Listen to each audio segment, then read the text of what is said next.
Elon মাস্কের Tesla ছিল বৈদ্যুতিক গাড়ির বাজারে একচ্ছত্র আধিপত্যের প্রতীক, কিন্তু এখন সেই অবস্থান দিনকে দিন নড়বড়ে হয়ে উঠছে। আর পেছনে ছায়ার মতো এগিয়ে আসছে চীনের গাড়ি নির্মাতা প্রতিষ্ঠান BYD। শুধু বিক্রির দিক থেকেই নয়, রাজস্ব, প্রযুক্তি ও বাজার কৌশল সব জায়গাতেই টেসলাকে চাপে ফেলেছে চীনা কোম্পানিটি।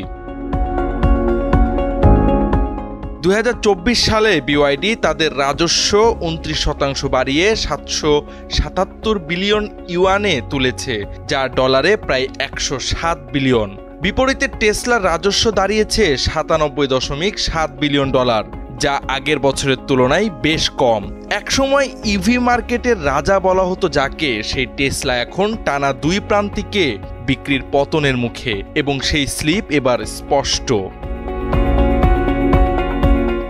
BYD কেবল সস্তা গাড়ি দিয়েই নয়, প্রযুক্তির দিক থেকেও বড় চমক দেখাচ্ছে।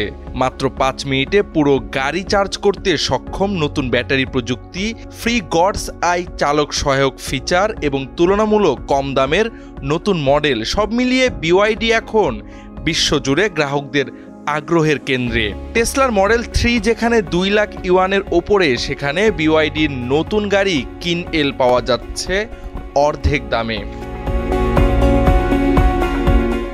অন্যদিকে ইলন মাস্কের রাজনৈতিক সংশ্লিষ্টতা এবং বিতর্কিত অবস্থান টেসলার ব্র্যান্ড ইমেজকেই প্রশ্নের মুখে ফেলেছে। যুক্তরাষ্ট্রের ট্রাম্প প্রশাসনের ঘনিষ্ঠতায় তার ভূমিকা, ইউরোপের ডানপন্থীদের প্রতি সমর্থন এবং যুক্তরাজ্যের নতুন প্রধানমন্ত্রীর সমালোচনা, সব মিলিয়ে মাস্ক এখন এক অস্বস্তিকর আলোচনার কেন্দ্রবিন্দু।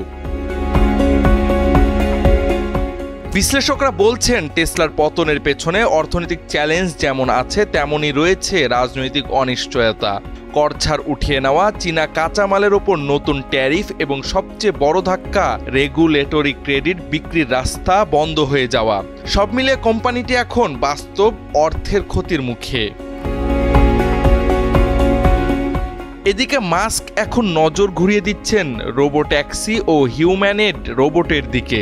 যদিও এসব প্রজেক্ট এখনও পরীক্ষামূলক পর্যায়ে এবং লাভজনক হতে সময় লাগবে বছরখানেক। সব মিলিয়ে বৈদ্যুতিক গাড়ির রেসে এখন টেসলা আর BYDর লড়াই শুধুই ব্যবসায়িক নয়, বরং প্রযুক্তি, রাজনীতি আর ভবিষ্যতের ওপর দখলদারিত্বের লড়াই হয়ে উঠেছে।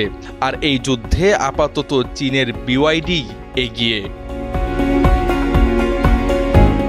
জাওয়াদ আহমদ, সময়ের আলো।